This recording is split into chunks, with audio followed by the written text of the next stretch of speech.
Now let's try to understand the mechanism which is used to determine the capital structure in the banks, or something, the procedure that is typically used to compute the economic capital, which is the capital that is set aside for addressing the credit risk. So just to understand a brief over it, whenever we are talking about the credit risk, it is primarily to do with either the non-payment or delay in the payment or the rescheduling of the payments, whichever are promised initially, both the interest as well as the principal repayment, whatever were promised initially as a part of the initial loan agreement, either a delay in payment of that or completely default in payment of that or rescheduling of that. All of them are typically coming into the credit risk. Along with them, any kind of credit quality changes, migration in the credit quality. So some a rating agency giving a A rating compared to a AAA rating that was there before that. At the time of initiation of the loan, let's say that particular borrower having a AAA credit rating versus after a certain point the credit rating worsened to A. Even that is a part of the credit risk. And any kind of changes that occur even at a broader country level also are working out as a part of the credit risk. And all these credit risks typically to the lender, in majority of the cases bank being the lender, it provides some kind of economic losses to the lender. And what we see is the banks are also aware of some portion of the losses. It's not that lending as a business does not have any kind of default at all.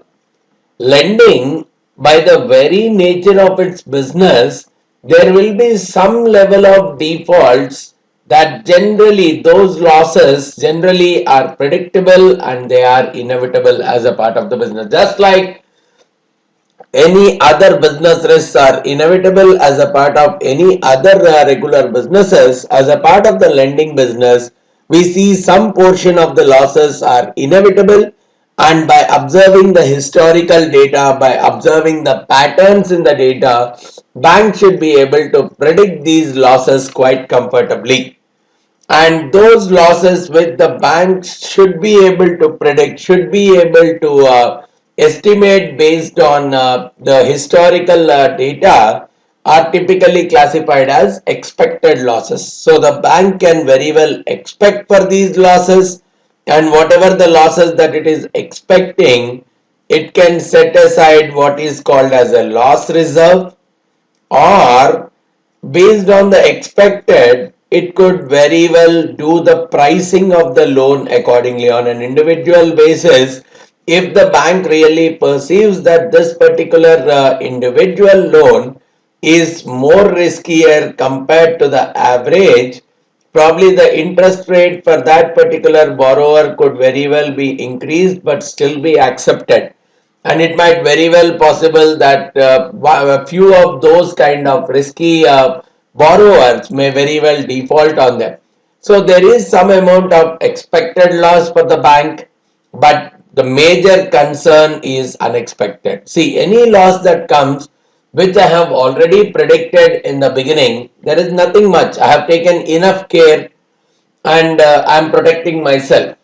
Whereas the unexpected losses are the ones which are more and more problematic, and there need to be a proper mechanism to compute them, measure them, and take necessary action. So overall, if we are looking at the process of determining the economic capital, initially from whatever the data that is available, first find out the expected loss in monetary terms. In dollar terms, first find out the expected loss. So what is the mechanism? What is the formula? We'll be looking at it. We will try to understand first the computation of the expected loss, Then using the expected loss, we'll try to find out for each individual loan, what is the unexpected loss? Standalone unexpected loss means for each credit risk, what is the unexpected loss that is coming up? And generally, from the organization's perspective, they have not just one single loan; they have a portfolio of loans. So, what is the contribution of each of the individual loans as a part of the overall portfolio? That is what we are looking at, unexpected loss contribution to the portfolio, which means we'll compute the overall portfolio's unexpected loss, use that as an input to typically do the computation of the overall economic capital that needs to be required as a backup for credit risk. Economic capital is a kind of a backup for credit risk, capital that is mandatorily need to be set aside to make sure that it is able to handle the credit risk quite effectively. So we'll go step by step. Initially start off with the expected loss. As I have just now mentioned, in any lending business, some losses are inevitable. Some that probability of default is something which we may have to calculate, but every bank will expect that whatever the loans it has given, some portion of them or a few of those number of loans might default, might get delayed in terms of payment, might get restructured, so they are inevitable. So it will try to use different mechanism to typically predict those kind of losses, and those losses are called expected losses. And for those expected losses, the banks generally set aside the loss reserves. So as a part of their reserve provisions, they will typically set aside this amount, and this is what generally goes as a part of the loan pricing as well. Just because a few borrowers are more risky on an average compared to others, the loan pricing, the interest rate that is taken care of in those kind of loans on an average is going to be much higher, and it is expected that that higher pricing will take care of the defaults. So that is how the expected losses are looked at. It is an anticipated average annual losses which is determined based on a statistical mechanism. We'll see that it uses a component called probability of default. What is the chance that one particular borrower can default within a specific period? It could be like within the next 1 year or within the maturity period of the loan. Generally, first it is computed for 1 year and multi-year periods, because each year is independent of the other. It is treated as Markov distribution, Markovian chain, and based on the Markovian chain process, the risk transition matrices are used. So if this is the transition matrix for 1 year, when I say transition matrix, okay, a AAA rated customer, what is the probability that within the next 1 year he is still at AAA, he goes to AA, he goes to A, he goes to triple B, he goes to default. Similarly, it also contains what is the probability that a AA rated customer, he goes up to AAA, stays at AA, goes to A, goes to triple B, goes to default. So this is a big matrix that is there, which is called as a 1 year risk transition matrix. And because of the Markovian property, we can do a matrix multiplication. This matrix multiplied with this itself to get a 2 year default rates, then again for a 3 year default. So it can be a matrix multiplication to typically arrive at cumulative as well as marginal probability of default for the multiple periods. So what we could typically see is whenever I want the expected loss, first I am interested in the probability of default. What is the chance that the borrower is going to default either in the next 1 year or in a particular period, probably before the maturity of the loan. It is more and more specific to the borrower. It is not specific to the loan characteristic. It is not dependent on the collateral that has been given. It is more on the character of the borrower. It is more on the willingness as well as the ability of the borrower to repay. So it's a more of a dimension of the characteristics of the borrower rather than that of the loan. In general, it is computed on an annual basis and it keeps changing over time. And the more common statement that is made with respect to that is it increases with respect to time. First year, the chances of default might be much lesser, but within the second year, the chances of default are much more, and it may go at least to, it may keep increasing for some number of periods, and just before maturity, it keeps decreasing because after paying so many installments, why do a person default in the last go? Generally, in the middle, it could be much higher compared to the extreme. And from the company's perspective, expected loss is a foreseeable cost, so they will try to incorporate that amount as a part of their pricing itself. And one more important component that plays a role in the computation of the expected loss is the exposure amount, the amount that the bank will lose in case the default is going to occur, or the amount that is outstanding to be paid by the borrower to the lender at the time of default. So whatever is the total outstanding payment, including the interest that need to be paid, principal that needs to be repaid, all of them are counted together as a computation of the exposure amount. And for some of them, if it is a straightforward loan, yes, whatever is outstanding is quite comfortable. But if I am talking about the derivatives, the quantification becomes very difficult, especially with respect to the swaps. The quantification becomes very difficult as to what is the exposure amount. So sometimes the reliance is more on a Monte Carlo simulation kind of mechanisms to typically understand the exposure amount. And one more important factor that goes in is the loss given default. In case the default occurs, what is that percentage of the exposure amount that would typically be lost by the lender? Because what could generally happen is whenever a default occurs, the lender could initiate the legal process, and based on the legal process initiated, there could be some kind of a recovery of the by selling the assets of the borrower can very well happen.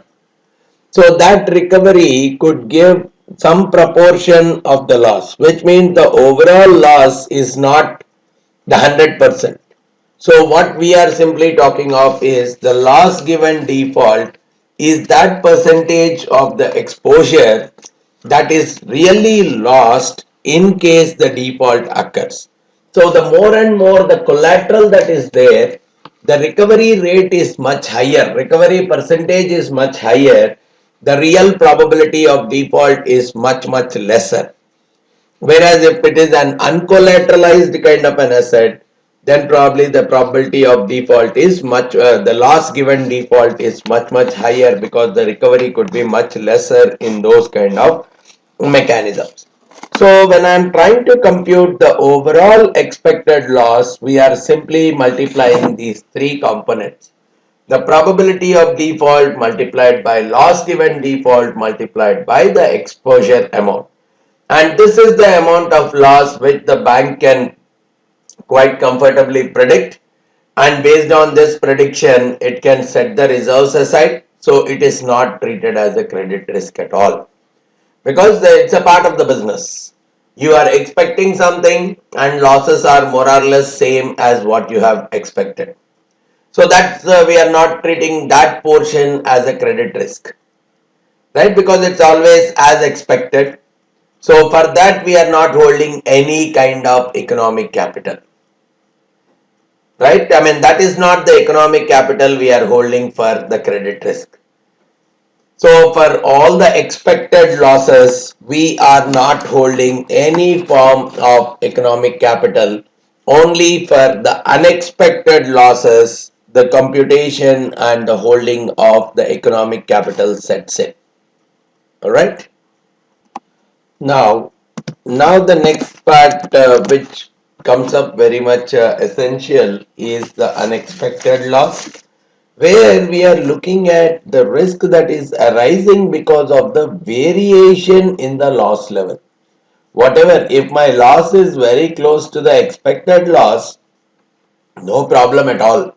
But in reality, the loss could be either much more than the expected or much less than the expected. And that is where we are looking at the standard deviation of the losses. And that is what we are calling as the unexpected losses. The standard deviation of the losses that is coming out is what being considered as the unexpected losses.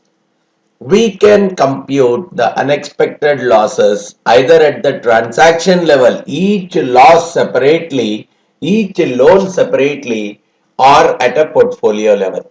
And what we will be seeing as we move along is, once I compute the losses at the portfolio level, that is what will go as an input towards the computation of the economic capital for that particular firm. So the unexpected loss is the major input to compute the economic capital with respect to the credit risk. So initially we'll compute the unexpected losses for each of the loan portfolios, so for each of the loans individually. Then we will look at it from the portfolio's perspective. What is the kind of correlation that each of the loan has with respect to the other in the entire portfolio? Based on that, getting into the understanding of the contribution of each of the loan to the overall portfolio. And once we compute the unexpected loss at the portfolio level, that will form an input for us to compute the economic capital. And we know that this unexpected loss primarily comes up due to unexpected occurrence, not expected, unexpected occurrence of defaults and unexpected credit migrations, not expected. In both the things I have to correct it. It occurs primarily due to unexpected occurrence of defaults and unexpected credit migrations that are coming up. And it's something that can't be priced into the loan's interest rate because I can't estimate it, I can't think about it, I can't really predict it. So I cannot, the bank cannot take it as a part of the pricing process for the loan. So the interest rate does not come into picture there. And the typical way we compute the unexpected losses is the exposure amount. I multiply it with the probability of default into the variance of LGD plus LGD square multiplied by the variance of the probability of default. Now, probability of default is more like a 1 or 0 kind of a variable. I mean, default is more like 1 or 0. Either there is a default or no default. So when there is a default, it means when there is either a default, there is no default. So what we are looking at is, when I am saying probability of default, I can very well visualize it as a binomial distribution. So whenever I am interested in the probability of default, I can compute out of, let's say, so many loans that are there, how many of them have really defaulted, which could give me the probability of default. And because I am assuming that it follows a kind of a binomial distribution, we can very well compute the variance as the probability of default multiplied by 1 minus probability of default, because the variance in a binomial distribution is P into 1 minus P. The probability of success into the probability of failure. The same logic I am applying here to compute the variance. Variance of a probability distribution comes out as probability of default, possible probability of default multiplied by 1 minus probability of default. So this value is known, this value is known. Now what happens to the LGD, the loss given default? Very difficult to observe in the real world. Historical data is very rare. So finding this out is a challenging task, and if this is a challenging task, obviously the variance of the loss given default is even more difficult to determine. So what we generally do is we assume we assume some kind of a distribution to understand the variance of the loss given default. So we do not take the binomial distribution, because binomial distribution is simply talking about either the loss is full or nil, but that can't be the case. So that's the reason instead of binomial distribution for the loss given default, we are looking at normal distribution being more and more appropriate. Even a uniform distribution may not fit the purpose, because it assumes that the losses can be anywhere between 0 to 100%. But in reality, even that may not be equally distributed. Probably in some cases the losses could be much higher, in some cases the losses could be much lower. So sometimes I could think of putting a normal distribution itself, and based on that try computing the variance of the LGD.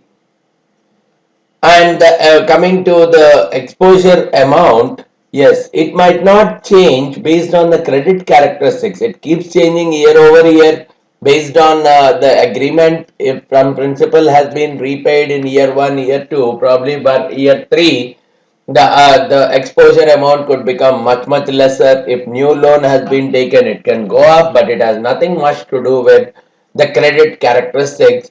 So I'm not taking the variance, I'm just taking the exposure amount as a fixed. But these two are bound to change, and that's the reason I'm considering their variances as well. And the next thing is, in case this variance is 0, which means I know what is the LGD, there is no volatility in the LGD at all. Similarly, there is no variation in the probability of default at all.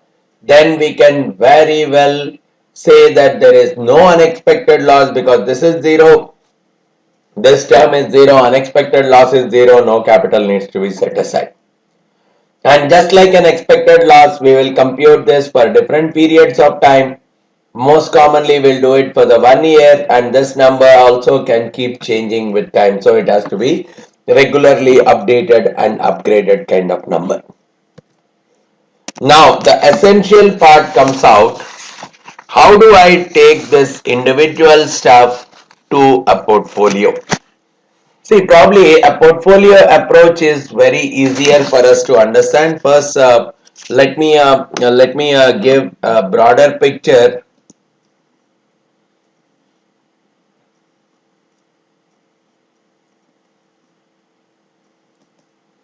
Okay, here let me talk about a simplified picture, the unexpected loss of the first security. Let's take a two security scenario. Unexpected loss of the second loan. Now, if these two are there, now I am trying to combine them by going with some W1 weightage in this, W2 weightage in this.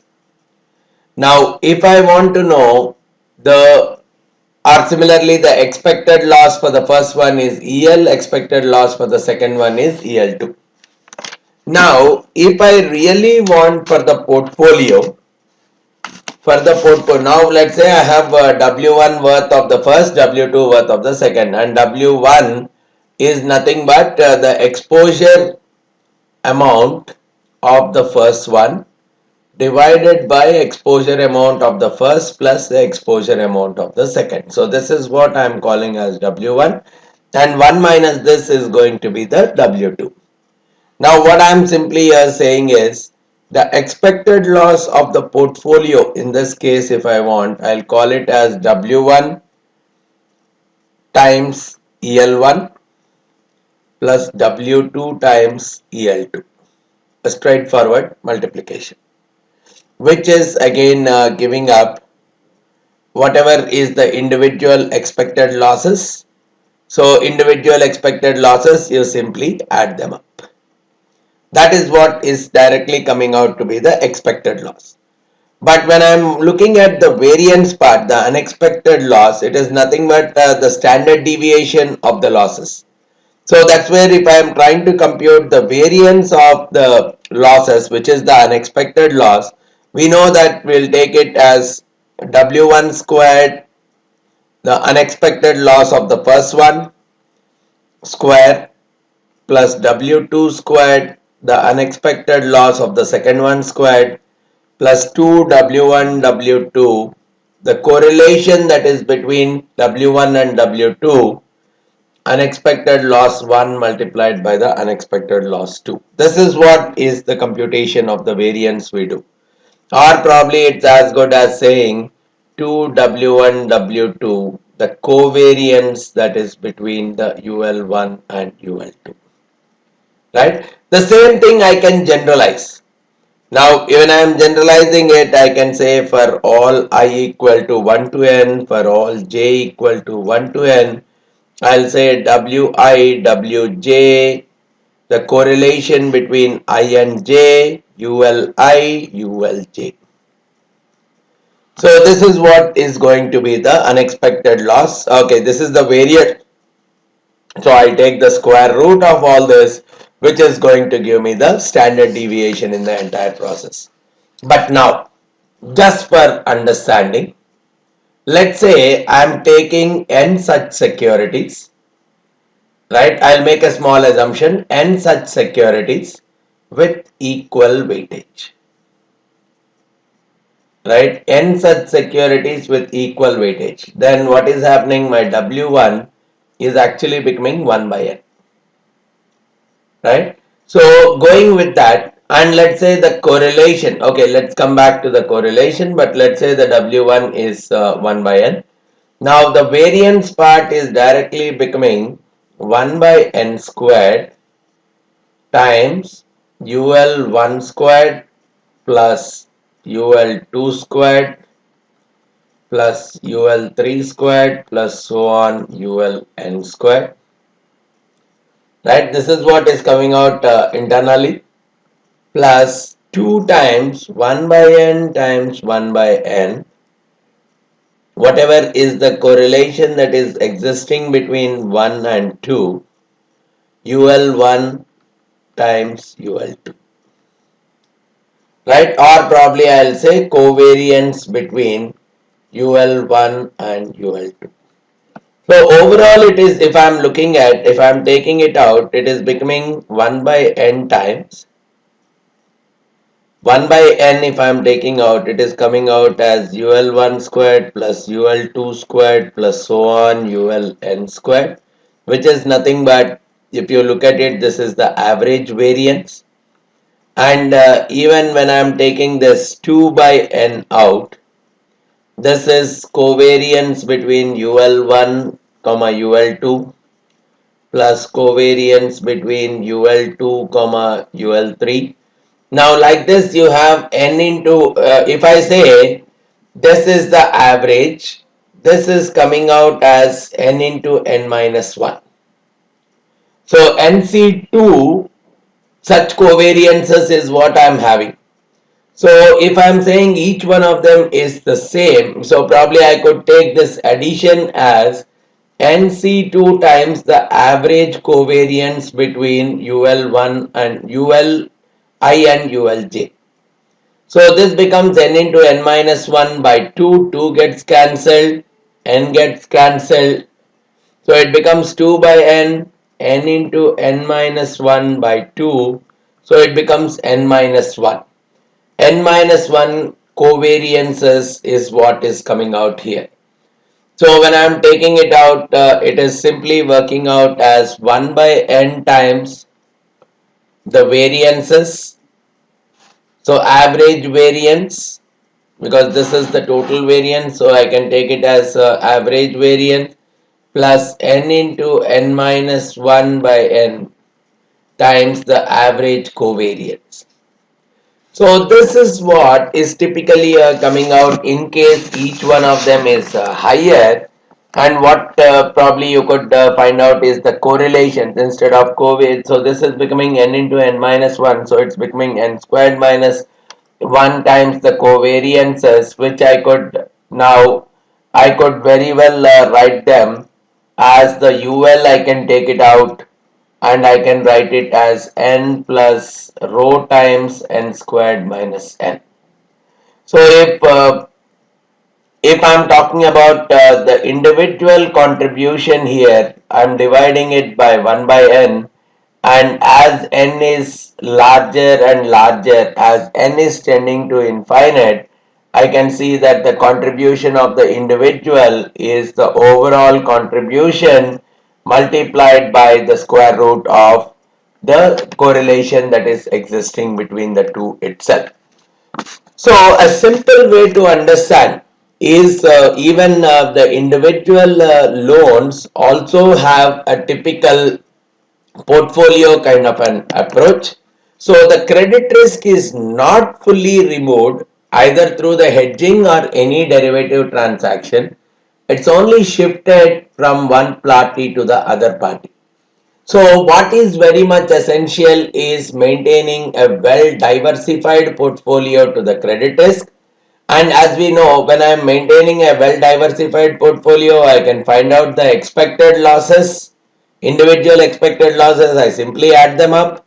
The unexpected losses, just now I have talked about a typical portfolio kind of an approach, right? I can very well look at sigma I equal to 1 to n, sigma j equal to 1 to n, wi, wj, correlation between each one of them, ul1, uli times ulj, which is exactly the same as the portfolio approach to the regular returns. The same process is what we are following. Square root of sum of all the variances and covariances. That is what is this calculation coming out. And practically it is very difficult to obtain, because finding out individual correlations is very difficult. If there are n such loans, then we are talking of n into n minus 1 by 2, NC2 number of pairwise correlations need to be found out, and the default correlations, they are difficult to observe in the real world, especially those many pairs. So generally we do some kind of an averaging process rather than trying to observe each and every. But of course this is more and more foolproof, because I am trying to understand the pairwise default correlations, and based on that trying to find out what is the variance of the overall portfolio.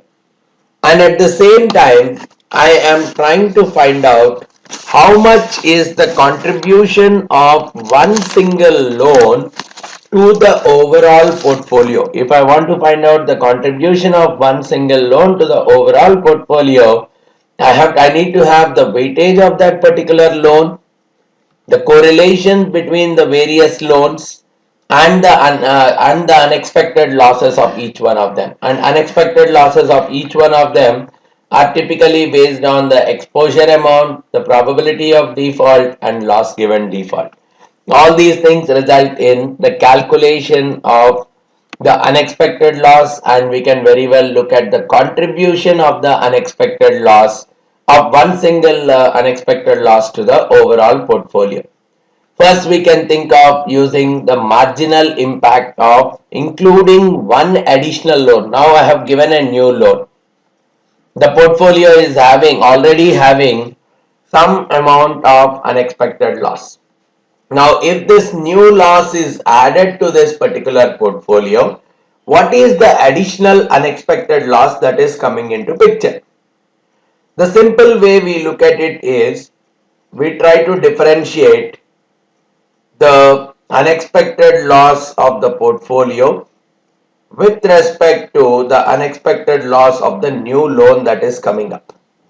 And just as a small modification, unexpected loss of the small loan, you will first go with the square of it and take the square root of it. The reason being, you have the variance of the unexpected losses which we have computed earlier.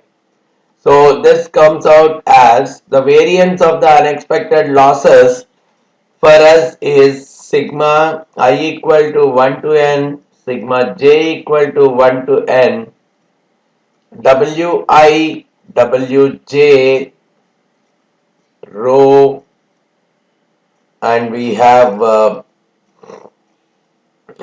uli ulj. Now before this itself, if I am taking the square root and if I am trying to do the derivative of this, so because it is the square root 1 by 2 root ulp squared, and the derivative of 1 by 2 into square root of ulp squared, and I am taking the derivative of ulp squared with respect to uli. So this part 1 by 2 ulp squared comes, and this, if I want, I am taking the derivative of uli with respect to this. Now all I could see is there is a derivative that is coming out. So if I want to do a differentiation, it is coming out as the summation from j equal to 1 to I wi wj rho wl of j. So the weightages, individual weightages multiplied by the correlation multiplied by ul of j. That entire thing we are dividing it by ulp. So all I could clearly see is the contribution of the individual new loan. One, it depends on the weight of that particular loan as a part of the overall exposure, and we are also looking at the correlation that is existing between each of the loans. And what we are clearly seeing is the unexpected loan of j multiplied by the correlation between I and j. I am summation across all the j's, dividing it by the unexpected loss of the portfolio. So it depends on the unexpected loss of the portfolio and unexpected losses of each of the different loan, but it does not depend on the size of the overall portfolio. So this is how we compute the contributions of each one of them, and overall compute the and overall get into the computation of the portfolio's unexpected loss, because that is what will be taken as an input into the computation of economic capital. And we are looking at first partial derivative of the portfolio unexpected loss with respect to single unexpected loss, and based on that we are able to arrive at the sum product of the different unexpected losses multiplied by the correlation between them, and I divide it by the unexpected loss of the overall portfolio, and if I want the marginal impact, you multiply it with the unexpected loss of the new loan. And this is what is the proper way. But in regular things, because computing n into n minus 1 by 2 correlations is significantly different, we go ahead making an assumption that we are generally having n loans of almost the same size, and we are working out on an averaging kind of a mechanism. And because of that averaging kind of a mechanism, it ignores that the loans are of different sizes, different kinds of correlation can exist, and it does not reveal which sector is having which kind of concentration. Probably for some kind of loans, the concentration, the volumes could be much higher. Some kind of loans, the sizes are much lesser. That is ignored as a part of the computation. And generally what we also see is the default correlations, though they are small, but they are very much positive, which means the diversification benefits very well exist with respect to the default loan, but they are not considered.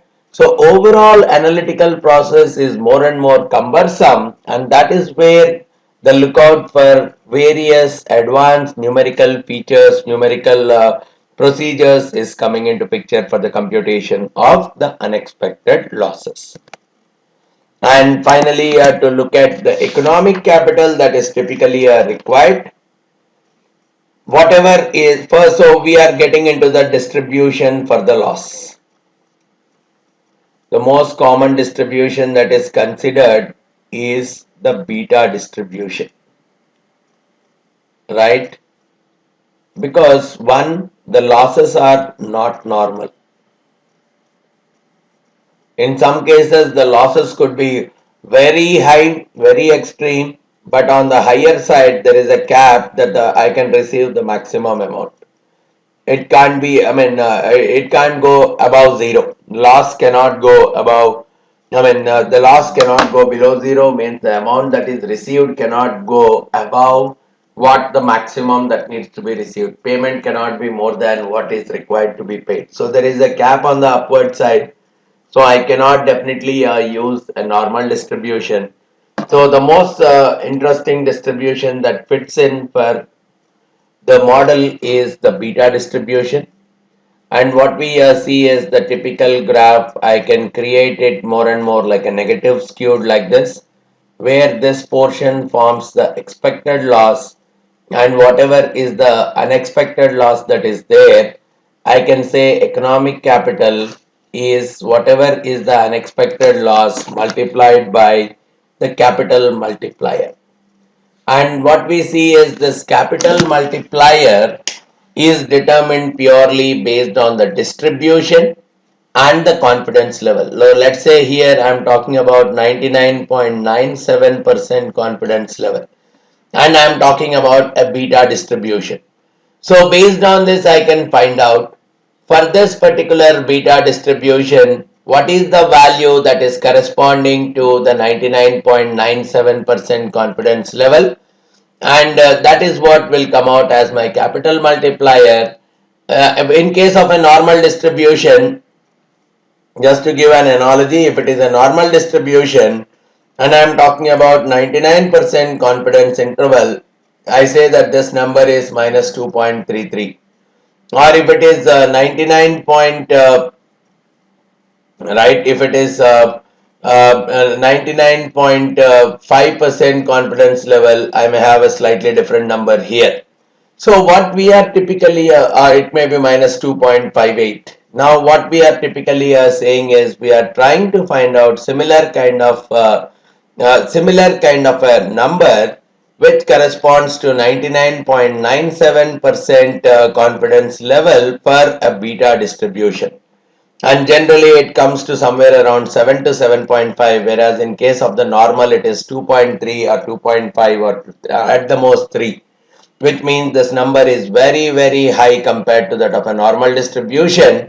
Means whatever the economic capital that is set aside based on this understanding is much more a conservative mechanism rather than using a normally distributed kind of an approach.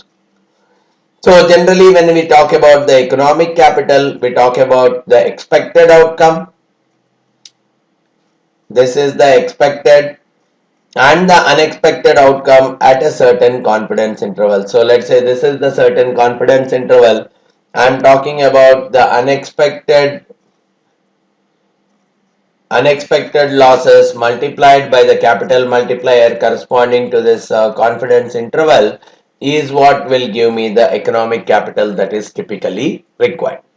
So it all purely depends on the shape of the loss distribution, because we are more and more interested only in the tail. So we do not fit a normal distribution. We try to look out for distributions which are heavily skewed to the left. And the beta is becoming more and more appropriate because we know that beta distribution is more and more appropriate to modeling the random variables whose values lie between 0 and C. Here I can model the losses as between 0 to 100%. The loss percentage I can model it as between 0 to 100%, so it's as good as modeling between 0 to 1. So C can be treated as 1, and depending on the parameters, the shape of the distribution can quite comfortably be varied. Just to recollect the probability density function, the beta function uses two parameters, alpha and beta, right? And the probability density function goes like the gamma of alpha multiplied by gamma of beta divided by the gamma of alpha plus beta, times x power alpha minus 1 into 1 minus x power beta minus 1. So x and 1 minus x are talking about the probability of default and non-default coming into picture. So gamma of something, gamma of alpha, gamma of beta, gamma divided by gamma of alpha plus beta. And any gamma, right, any gamma function of x, I can compute it as an integration between 0 to infinite t power z e power minus t dt. So this is what we are computing, and based on that we are arriving at the probability density function, and based on this I can find out the probability density function. The mean generally comes out as alpha divided by alpha plus beta. The variance comes out as alpha beta divided by alpha plus beta squared times alpha plus beta plus 1. So this comes out as the mean and the variance, and based on this I know what is my expected loss and what is my unexpected loss. Now that I am mapping everything to a beta distribution, I know the mean, I know the variance. So generally beta distribution is used, not the normal distribution, for modeling the economic capital specific to the credit risk. So the contributions of individual loans can be computed, the economic capital can be computed at the portfolio level as well. I get the unexpected losses at the portfolio level, multiply it with the capital multiplier.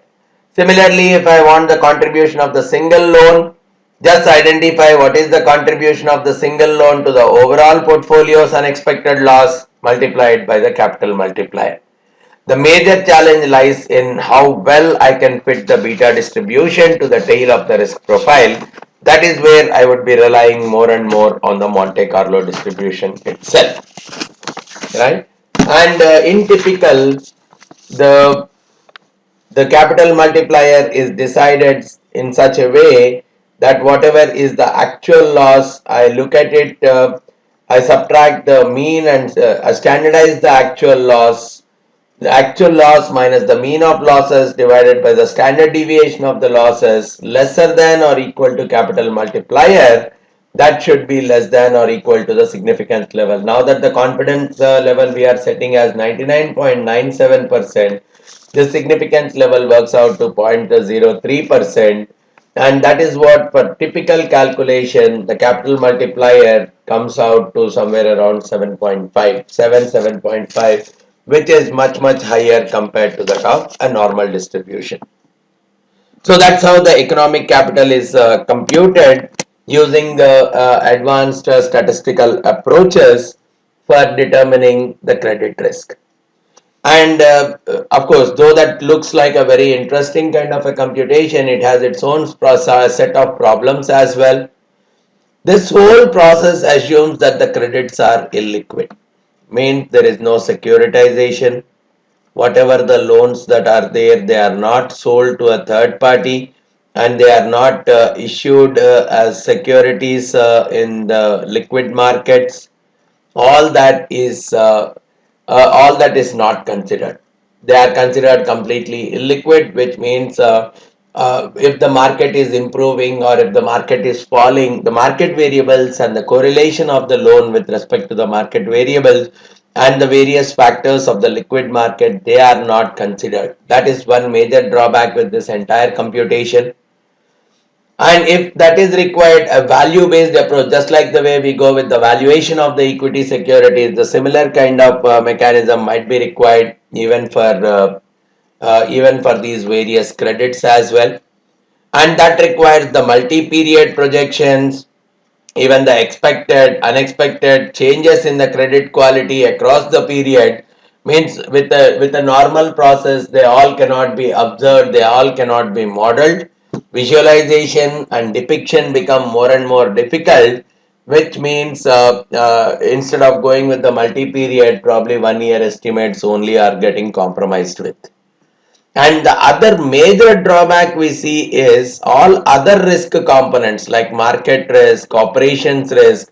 This model of computation, it assumes that all other major components of risk, which is the market risk, credit risk, market risk, operations risk, they are all completely separated from credit risk. There is no level of intercorrelation that is existing between the different components of risk. They are completely independent. They are measured separately. They are managed separately, but they don't hold any kind of interaction with the credit risk. So the capital for credit risk is computed by making those kind of assumptions, which we need to be very careful about. So this is the typical process that is followed for computation of the economic capital using whatever the Basel's approach, using both the expected losses as well as the unexpected losses, right?